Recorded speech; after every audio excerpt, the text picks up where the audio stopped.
hear any sound on your end. I can't hear you. Is there any sound on? There's no sound.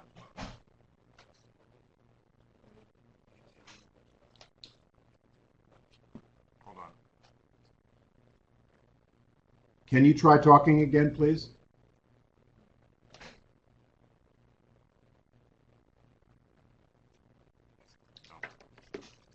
Can you hear me? If you can hear me, do this. Thumbs up. Okay, go. Can you hear me? us? Now I can hear Are you you. good? There you go. Awesome. Okay. How many people there are listening to me? I see in the picture 1, 2, 3, 4, 5. I see 7 people in the picture. We have 11 students. We have 11 students who are going to talk to you. 11 students. Okay. Are the 11 students all in the same class? Yes. Okay. And what class is that? Government. Government And AP. and AP Government. Government. Okay. So I'm Jay Johnson. I'm the Secretary of Homeland Security here in Washington. I received Emma's email. Emma, is that you right there in the front? Yeah, this is me. Hello, I'm Emma Allen. Well, Emma, 80% of life is asking. And so you took the initiative to write me an email and ask me to come talk to your class. I saw your email, and I saw that your teacher is a retired United States Coast Guard officer. So I said, why not? I get lots of correspondence, and I'm pretty busy running the 3rd largest department of our government. But I like talking to students, and you asked, so I decided to answer. I'm sorry I could not come to Utah today. I'm a little busy, but I thought We understand. we could do it this way. So let me say a couple of things, and then I'll be happy to. How much time do you have? How much time do we have? 45 minutes. As long as you need. Let me say a couple of things. Okay. First, I used to be, when I was in high school, a C&D student. I was lucky to graduate. You're looking at somebody who never successfully completed beyond 10th grade math. I took 9th grade math in 9th grade, and I flunked.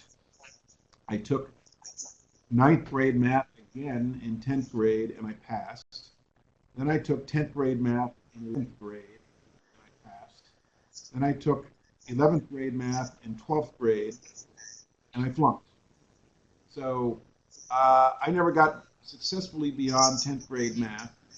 My guidance counselor suggested to my parents that 4-year college was not in the cards for me. But my parents refused to give up on me and sent me to Morehouse College in Atlanta, Georgia, which was a terrific and inspiring experience for me. So this is all for the C&D students who are listening to me. And I became an A student while I was in college. And I was interested in political science and government once I got to college. And decided I wanted to become a lawyer. I went to Columbia Law School and became a practicing lawyer in New York City for a lot of years. I spent a few years as a federal prosecutor. Then, during Bill Clinton's presidency in 1998, Emma, when you were 1 year old, I became the general counsel of the Department of the Air Force. That was a presidential appointment, Senate confirmed. I was the head lawyer for the United States Air Force for the last 27 months of the Clinton administration. It was a political appointment, which means that I serve at the pleasure of the president who happens to be in office.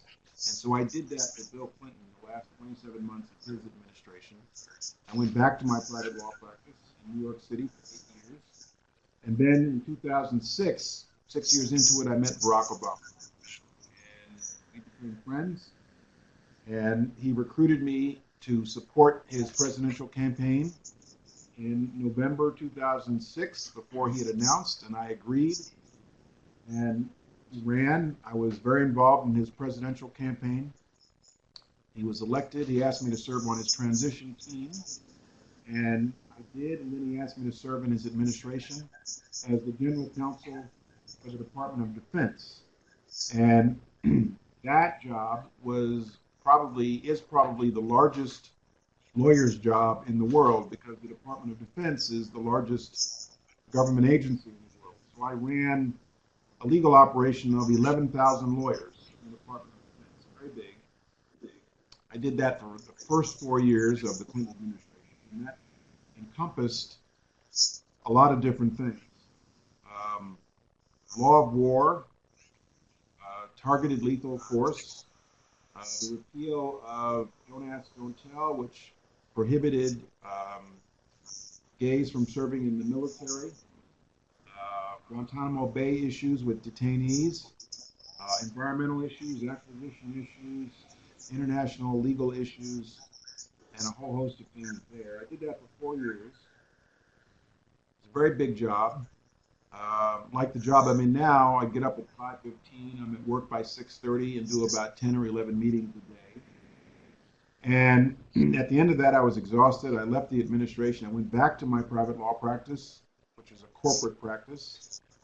And in August 2 years ago, the president asked me to come back to his administration as Secretary of Homeland Security, and I was very surprised because I never expected to be in this job. And I was nominated for the position almost exactly 2 years ago in a Rose Garden ceremony at the White House, and confirmed by the Senate in December 2013. And here I am, and this is day 669. I have 455 or so left before the end of this administration. This is the third largest department of our government. We have 240,000 people, a budget of $60 billion. The Department of Homeland Security was formed in 2003, right after 9/11, the terrorist attack on 9/11.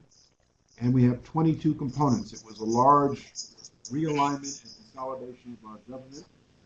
So we are responsible for counterterrorism, for cybersecurity, aviation security, border security. We have the Secret Service. We have FEMA. There's a large hurricane heading toward the Mexican coast right now, which we're watching very carefully this weekend. The U.S. Coast Guard is part of my department, and a whole host of things. And we have many challenges to be responsible for many things. As I said, I'm here very early in the morning. I come in, I read my daily intelligence book, I do a series of meetings, I go to the White House, meetings with the president often. Yesterday I testified the day before yesterday I testified before Congress on counterterrorism matters, Homeland. So I never have a dull day. I'm on TV a fair amount. Anybody there watch Homeland, the show Homeland? Raise your hand. There are some in There's this room. someone. Yeah, there are a few. Well, if you do, I hope you saw the story about the interview that Claire Danes and I did. It was in the New York Times on Sunday, and the two of us got together for dinner, and the New York Times did an interview of the two of us at the same time. Homeland. It's pretty cool. So I hope you see that. Anyway, this is a learning experience for you, so I'm happy to take any questions you have. And if I can answer them, I will answer them. So go right ahead. And Okay. Emma, thanks again for writing me and asking me to do this. Yeah, that was actually one of my questions. Why on earth would you answer, considering you're so busy? You have so many other things to do. Well, that's a Okay, that's a very good question. I am a public servant, which means that I work for you, and I believe that public servants are responsible to the public. So if a member of the public writes me, I try to be responsive. And the other thing is, I think that I like talking to young people because I want to inspire people to think about a career in public service, in government, by explaining what I do. Um, Most of my adult career, I've been a lawyer in private practice and made a lot of money in the law firm where I work. It's a law firm called Paul Weiss, Rifkin, Wharton, and Garrison. Um, the partners there, of which I was one, make probably several $1 million a year, representing companies like Citigroup or JP Morgan Chase. But the work I do here is a lot more meaningful, even though I make a fraction of what I used to make. And I believe in public service. I think it's very important. You can make a difference. And I want young people to know that so that they may also be interested in a career in public service. So those are the two reasons why I'm talking to you. Mhm. So, besides being a lawyer, what other criteria for you to have a job at the Department of Homeland Security?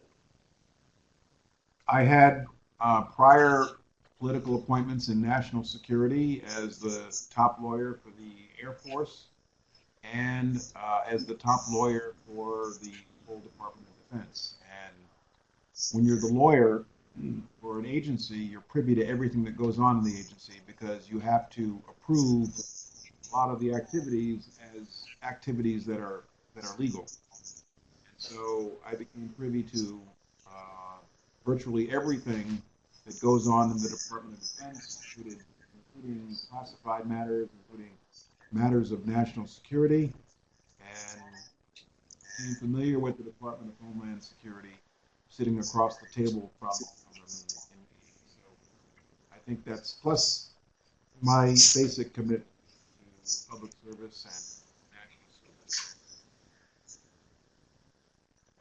Okay, and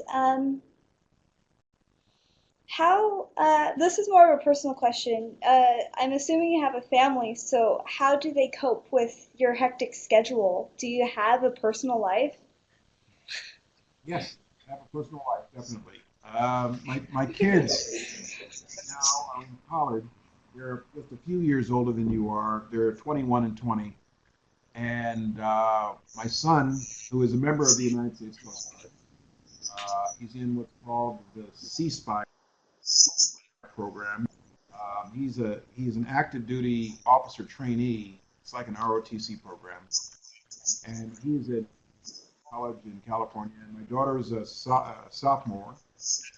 My daughter was just home this past weekend. I do get most weekends off. I work on weekends a couple of hours. Say on like tomorrow, I'm going to come in for a couple hours, do a lot of paperwork that I don't get a chance to do during the week. But I'm home almost every night with my wife, and on weekends I try to take off. Though I travel a lot also. I travel probably almost once a week. You might be interested to know I have my own plane, and I'm required, one of the few people in government who are required to take a government airplane wherever I go because of my security and because of the need to always be around secure communication. So even if I flew to California to visit my kids, I'd be required to fly Coast Guard One. Like when the president travels on personal, he takes Air Force One. Whoops. And Coast Guard One is a Gulfstream 5. It's not as big as Air Force One. But I do get to see my kids pretty often, and I do get time off. I have hobbies. I like to garden. I like to bike ride, and I'm big into model trains. Love model trains. HOC. I used to And be a DJ for. you were? That's cool. Yes. Okay, and my who there likes classic R&B? Classic R&B. Classic R&B. Who likes it? Woo! Everybody's raising their hand, sir. Yes. Everyone. Yeah, everyone. How many people, this is a test, how many people there have heard of Otis Redding? Of who? Otis Redding. Sorry, I couldn't Oh hear. no, it was the hear. If Yeah, we couldn't hear it. Otis Redding. Otis Redding? Anyone in here? If I say I No, go ahead. Yes. will. Yeah, woo! Well, we have one.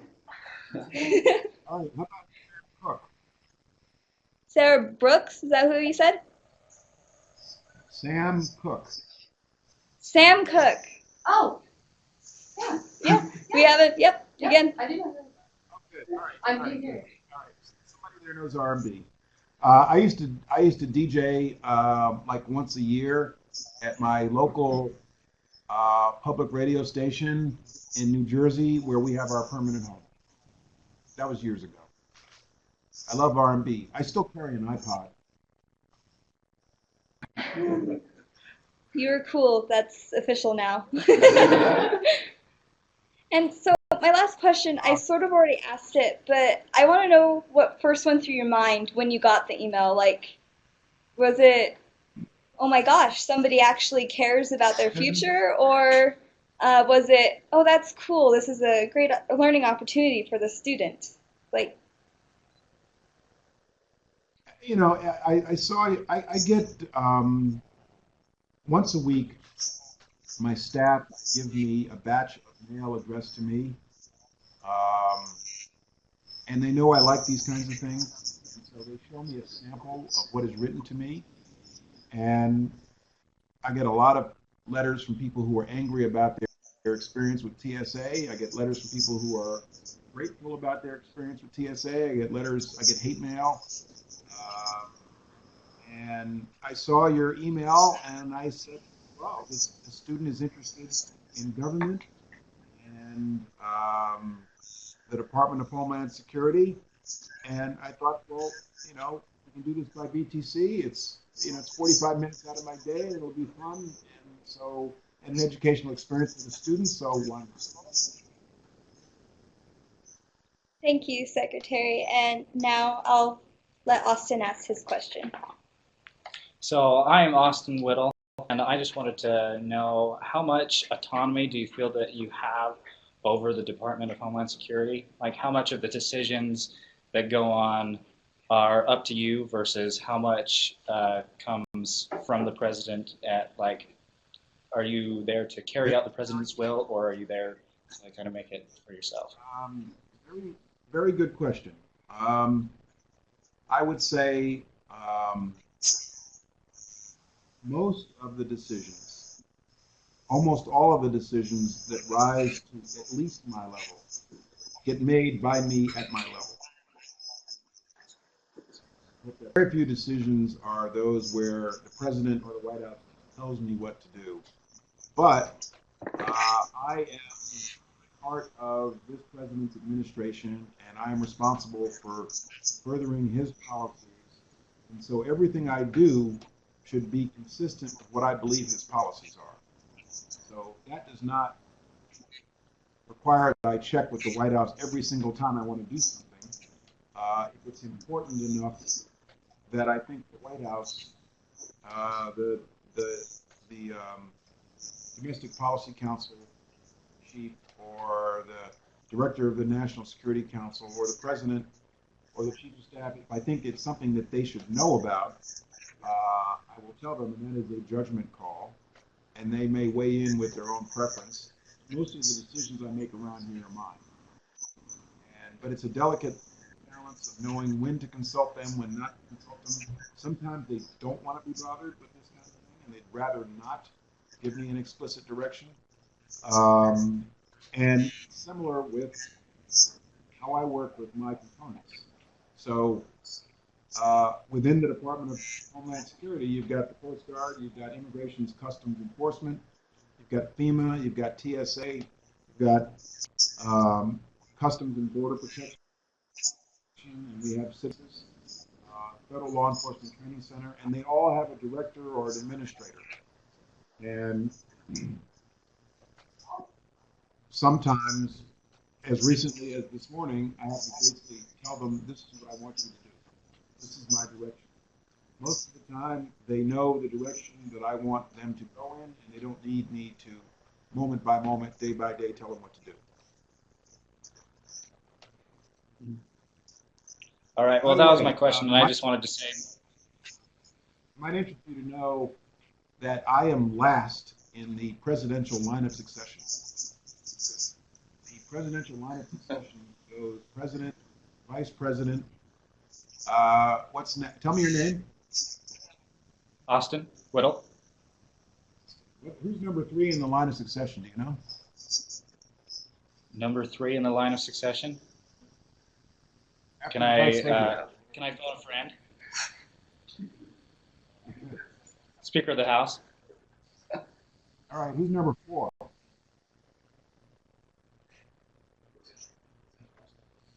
Or Tim? Okay. Yes. The president pro tem of the Senate, right? Yeah. And then it goes cabinet secretaries in the order of seniority of their cabinet departments. And so the Secretary of State would be number 5. I think Treasury or Attorney General is after that. And because the Department of Homeland Security, I'm last. I'm the last in the line of succession. There's nobody behind me. And so if I die, we're all in big trouble. You're our last hope. Well, thank you very much for talking to us this way. I just wanted to say that it's really interesting to talk with you like this face to face, because a lot of the time when people think of government, they think of this like impersonal, untouchable entity. But talking with you this way as a person is just really interesting to me. So I'll turn the time over. Thank you. Hi, my name is Courtney, Hi. and well, even though you are last, they saved the best for last, obviously.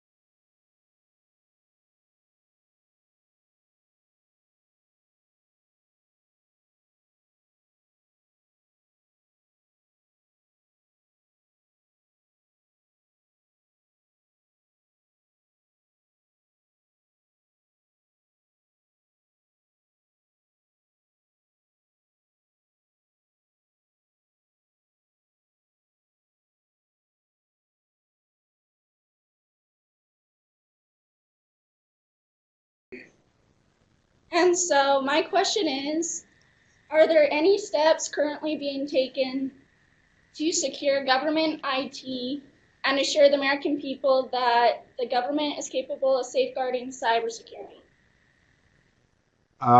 Yes and yes. So the first thing that comes to mind when you talk about government IT is our Einstein system.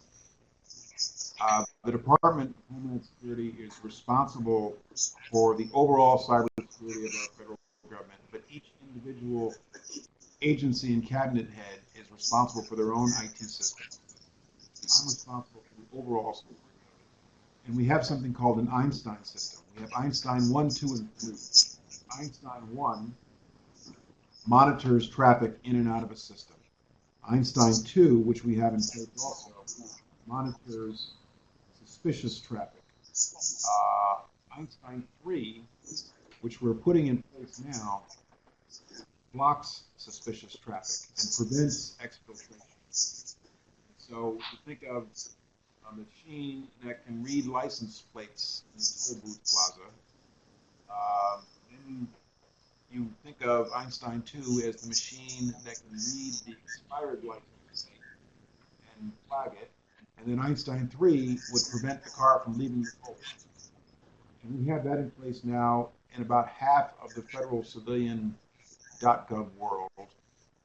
And I have told my people that I want it available to the entire federal government by the end of this year.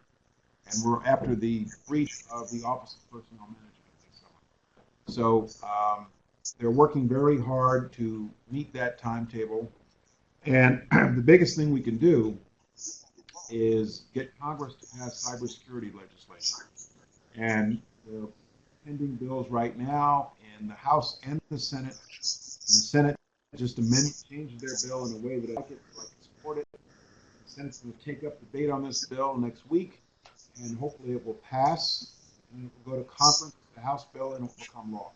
And so if this cyber legislation passes, that will also be a huge plus for us doing what we need to do.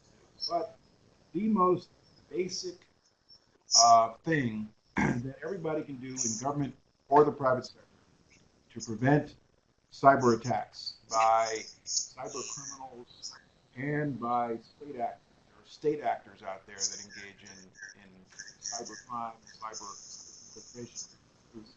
Protect against spear phishing. Opening up the email you shouldn't open up, and the attachment you shouldn't open up.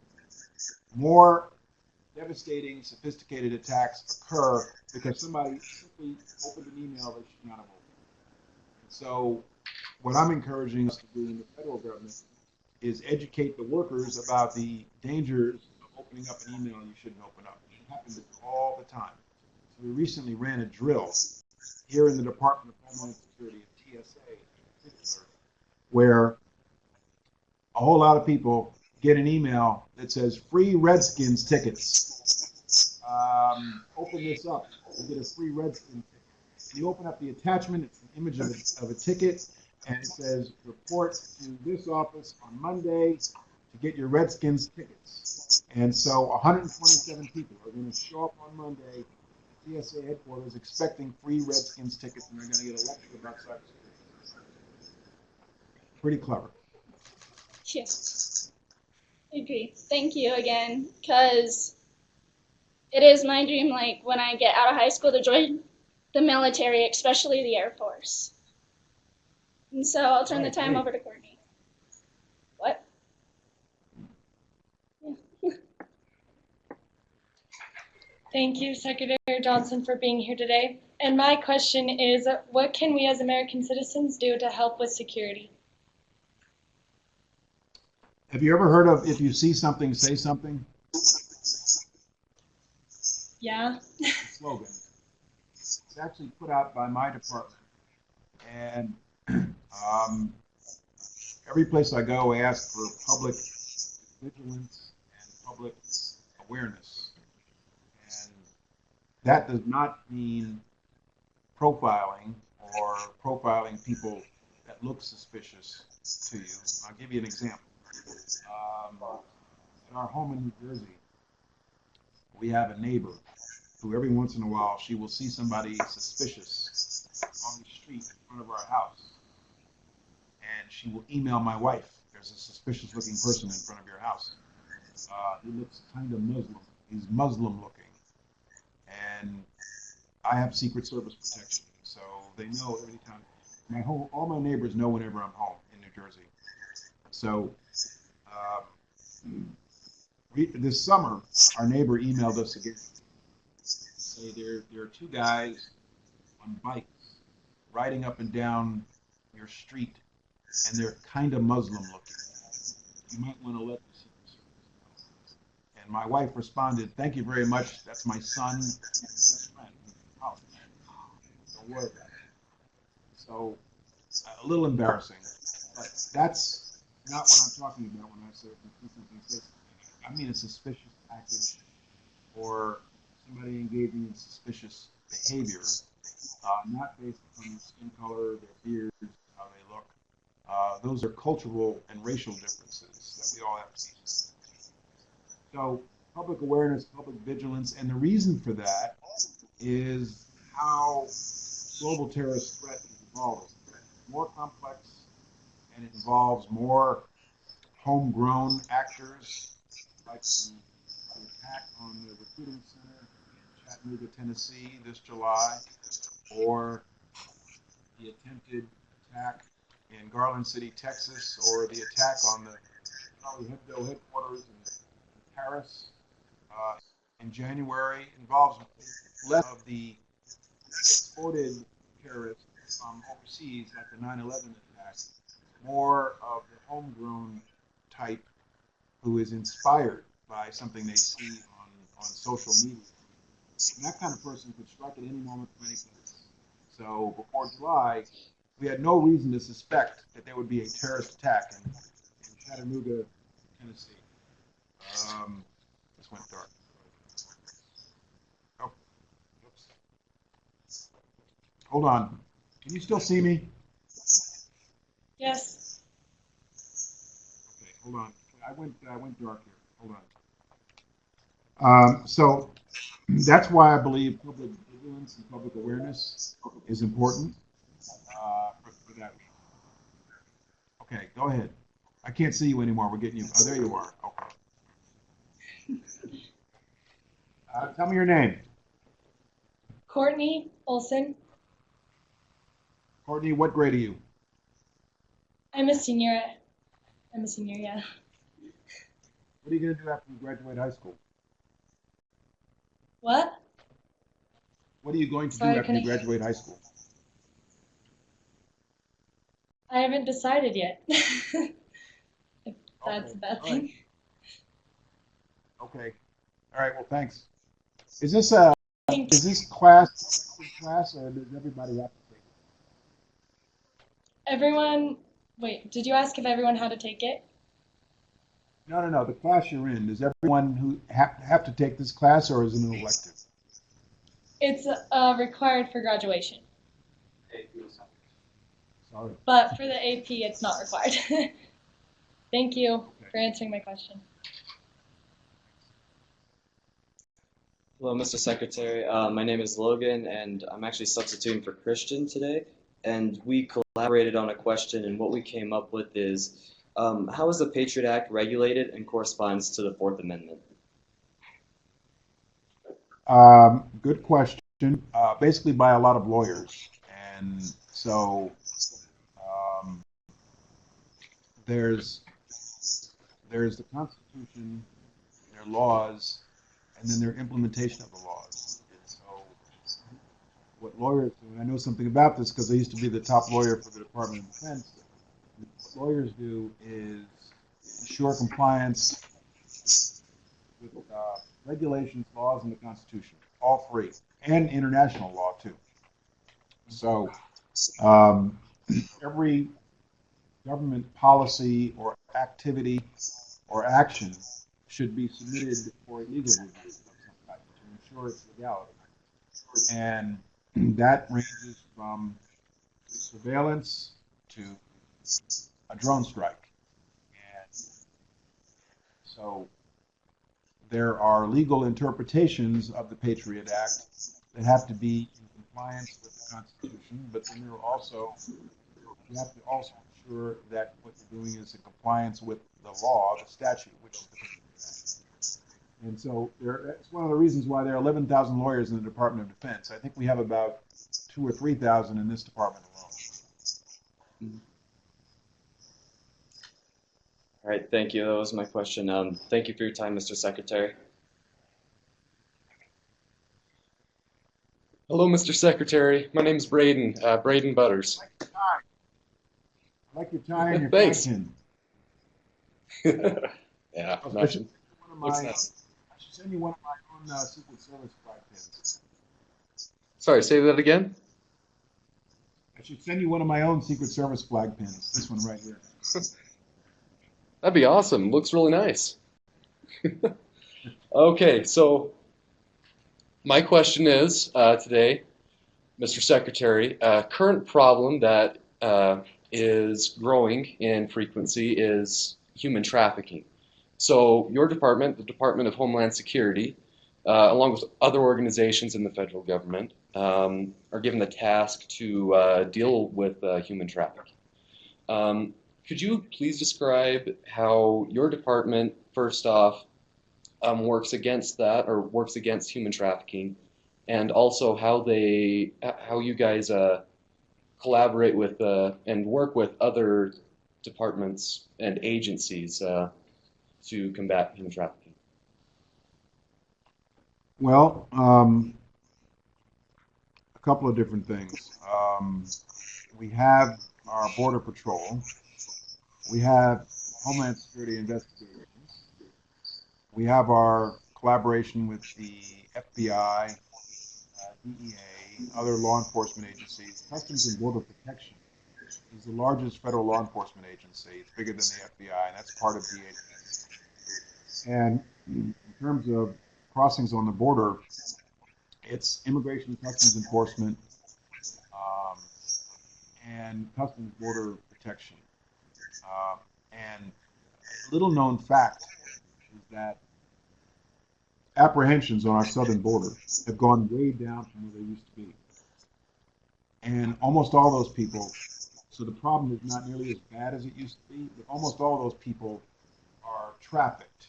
They're all smuggled across the border by coyotes, a smuggling organization. Almost nobody freelances. So a family in Central America will pay something like $8,000 to be smuggled from Central America through Mexico into Texas, New Mexico, Arizona, or California. And it's a big problem because very often these people are exploited and they pay a lot of money to get there. So we're attacking the problem pretty aggressively. I was in Mexico last week with the president of Mexico and my Mexican counterpart to talk about this. It's a continuing problem. And one of probably the most effective way we can address human trafficking is to deal with it at the source. There are push factors and pull factors. A pull factor is an improving economy in the United States, which is what's happening right now. The push factor is the poverty and violence in Central America.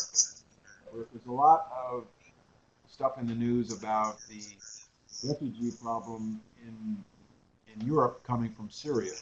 But we have an equally big problem crossing our own southern border coming from Central America. And those are people, most often kids, who are trying to escape poverty and violence in Central America and trying to reach a parent here in the United States.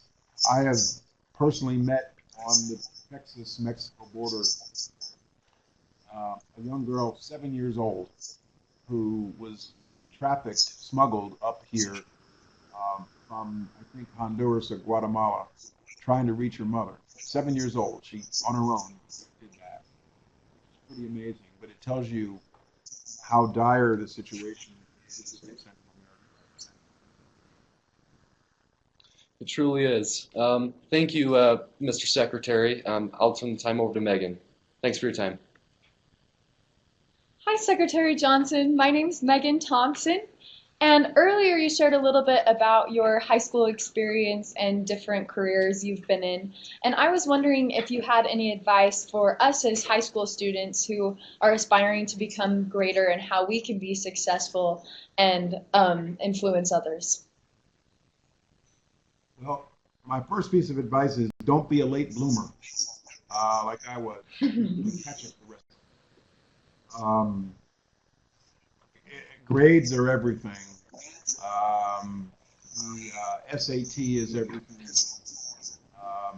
Getting into a good school is important, but even if you don't get into one of the top 10 or top 20, thriving where you are is always important as well. And I will tell you, when I've interviewed for law jobs over my career, probably thousands of law students, and we all look at class standing, we all look at what the student has done in law school, what class activities, we also want to meet the person and just to see how interesting they are and what we basically look for, whether it's a law firm or Department of Homeland Security, any place else. is this person interesting and do I want to work with this person? Would I find it interesting to work with this person? And could this person do the job that I envision her for? And that's more than just grades. And so class standing grades are important, but I would say good summer job experiences are also important, more well-rounded. But you know, leadership in school, in student government is also important. I think that builds character, builds stability, and involvement in the community as well. Involvement in a political campaign or not-for-profit effort of some sort. Before I became general counsel of the Department of Defense, I went door to door for Barack Obama in Des Moines, Iowa, and in Philadelphia and other places, knocking on doors. So community involvement always helps. I think it builds a better person. I actually have the opportunity to be in student government here at Herriman, and so you're a great example to me. So thank you for answering my question. I'll turn the time over to Kim. How big is the what is the name of the town that you're in? Herriman. Herriman. How big is Herriman? 24,000. Not huge. 24. Okay, and Yeah. how close is it to Salt Lake City? Probably like 35 minutes, close to 35 minutes from Salt Lake City. We're Okay. just south. All right, tell me your name. I'm Kimberly Duke. Okay, And the Kimberly. question, my question is, through the TSA program, how do you manage to keep traveling citizens safe? Like whether that be stateside or whether it be in and out of the country? Good question. Screening for those who sign up for TSA pre-check, a background check, screening through magnetometers, AIT devices, and once in a while on flights, federal air marshals. More and more, we're putting federal air marshals on flights, and so more sophisticated screening. There was a lot of publicity this summer about some covert testing that our Inspector General conducted at TSA. And the news that got blasted out was that 95% of the time, TSA flunked the covert testing.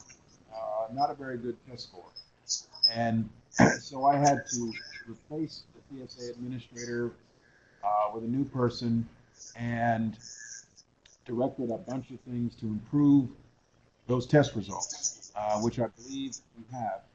And you'd be surprised the number of weapons that get seized and carry on luggage. People trying to bring guns on, either because they claim they didn't know they weren't supposed to bring a loaded gun on an airplane. But a lot of weapons get seized, and a record number are being seized this year because our technology is getting better. Okay. Thank you so much for your time, Secretary Johnson. Let me ask you a question. Okay.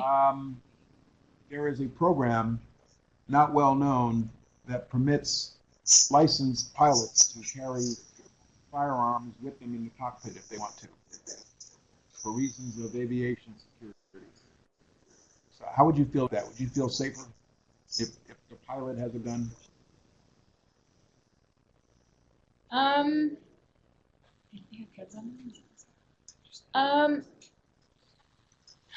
I don't think it would really make me feel safer.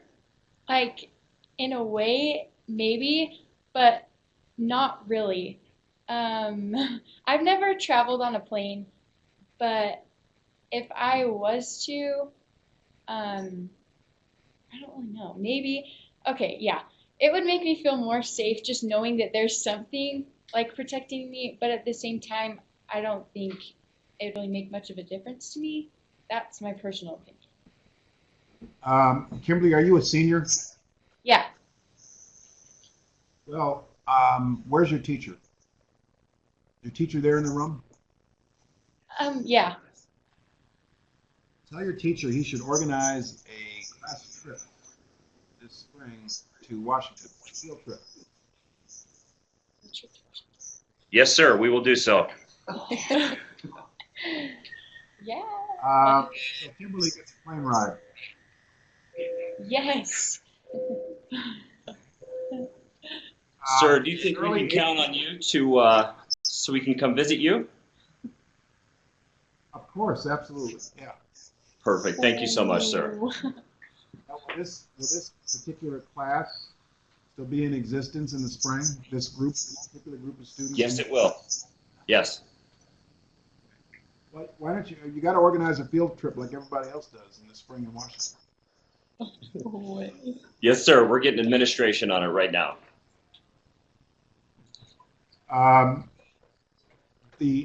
Everybody will tell you, every school in the world wants to be here first week of April.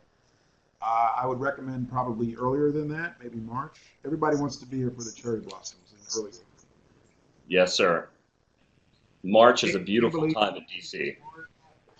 Washington Monument, Department of Homeland Security, the Capitol, to visit your local congressman, your 2 senators, Orrin Hatch, for example, who's a great American. Every high school student before they graduate should see Washington, D.C. Yes, sir. We will get right on that. The parents may have to pay for the trip. I don't know. Fair enough, sir. Thank you so much. Okay. Okay, thank you so much. Give it to Taylor. Hi, Mr. Secretary Hello. Johnson. My name is Taylor Sorensen. I'm a cheerleader here at Herriman. My question is, referring back to Hurricane Katrina in New Orleans and how it affected those southern states, how would we expect FEMA to respond to a major disaster if one were to ever happen here in Utah? And how would FEMA cooperate with the state's needs in the case of a natural disaster? Well, FEMA has actually gotten a lot better at this than 10 years ago with Katrina. FEMA's come a long way since Katrina. FEMA is better than the United States Army now at mobilizing resources very quickly. Within 48 hours, FEMA could mobilize several 100,000 packaged meals and hundreds of thousands of liters of water, generators overnight. They know how to mobilize assets quickly now. And when a disaster declaration is made by the president, that requires FEMA to swing into action, mobilize all those things, and provide direct financial assistance to states and cities and to the individual people. So a couple weeks ago, we had a big hurricane off the coast of South Carolina, North Carolina. There's a lot of flooding in South Carolina. A lot of things got flooded. And so FEMA swung into action. I went down there myself, because I oversee FEMA, to inspect the cleanup. And every place I go, one of these disasters, and I've been to a few of them now, people say what FEMA is doing is what the federal government does best. It really is an impressive effort. And the reason I know that we're doing a good job is because whenever I go to one of these disaster areas and I put on my FEMA windbreaker, every politician in the state wants to be in the same photograph with me. Republicans or Democrats, because they all know that FEMA does such a good job on this. Awesome. That's an awesome answer to my question. I really appreciate it, and thank you for your time. Thank you. Thank you. If you have time, we have 2 more questions. One more? Okay, go ahead. Are there 2 more in the queue? So we have 2 more questions if you have time for that. Go ahead. So my question is, what is your role in our nation's foreign policies? Good question.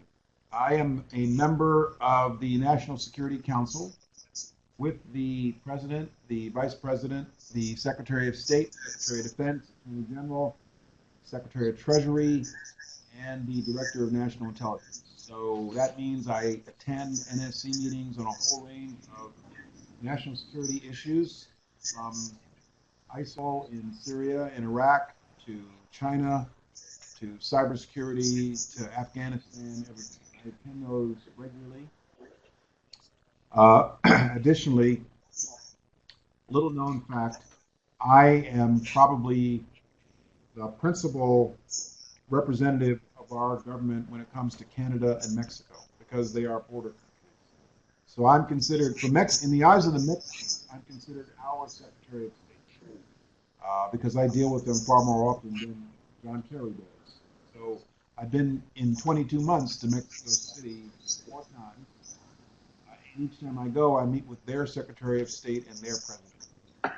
Same Canada, when I go up there, I meet with my Canadian counterpart and the Prime Minister.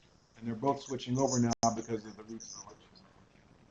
But I spend far more time than I thought I would dealing with other countries, Mexico, Canada, Saudi Arabia. My Saudi Arabian counterpart, Mohammed bin Nayef, is the Crown Prince of Saudi Arabia. I've been to Saudi Arabia. I will go to Turkey sometime next year. And I've been to Europe, I've been to Poland, I've been to China. When the president of China was here in September, I had a big part in the run-up to that. I was in Beijing in the spring, and I met with my counterparts there. So I have a lot to do with foreign policy, way more than I thought I would. Thank you. Good answer. It's really cool. Sorry, I'm running on. I represented us at a session of the UN Security Council. But I only speak one language. That's really cool. Last question for you. Hi, my name is Rachel. I was wondering, what procedures are in place to prevent illegal drug trafficking with the Coast Guard? Well, let me tell you something about the Coast Guard. We have a new national security cutter called the Stratton. Your teachers probably heard of it. It's docked in Alameda, California, which is next to Oakland. The Stratton went off on its maiden voyage down to the eastern Pacific off the coast of Central and South America. 4-month voyage, and in 4 months came back with over $1 billion worth of cocaine seized.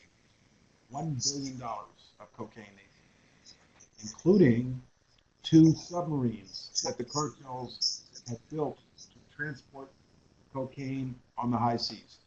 So the cartels have submarines, I believe it. So the Coast Guard is very big into drug interdiction on the high seas. The men and women of the United States Coast Guard are people of great character and integrity. My son is a member of the United States Coast Guard, as I mentioned to you. And so I don't worry about the Coast Guard behaving in illegal behavior. They're doing an extraordinary job of interdicting others who are doing it. I have family in the Coast Guard, so I completely agree with everything that you just said, and I really appreciate you taking the time to answer these questions. Sure, my pleasure. Really, this will be the best part of my day. We just want to end with Mr. White. We just want to end with Mr. White, so we'll just let him in here. We'll just let you in. Sir, I just want to let you know that we are absolutely enthralled that you can converse with us here in the city of Utah, and we think technology that can help us with this. So thank you so much. And we do have a gift for you, sir, if we can have Megan present that. So we actually have a sweatshirt and a hat for you with our Herriman Mustang logo on it. So we appreciate that you were able to come visit us. Thank you. All right. Thank you so much. I really appreciate it. Hopefully you'll give it to me when you come to Washington in the spring. Absolutely. We are working on that. We have administration in the room that we're working on that. Thank you so much, Secretary. Okay, great. Thank you. Thank you, sir. You have a pleasant day. When did you leave the Coast Guard? I left the Coast Guard in 2006, and that was my pursuit to be a teacher. Okay, and what grade were you when you left? I was a petty officer when I left. Yeah, I worked for the Presidential Honor Guard for George W. Bush. Oh, okay. All right. Yep. Very good. Thank Yep. you for your service.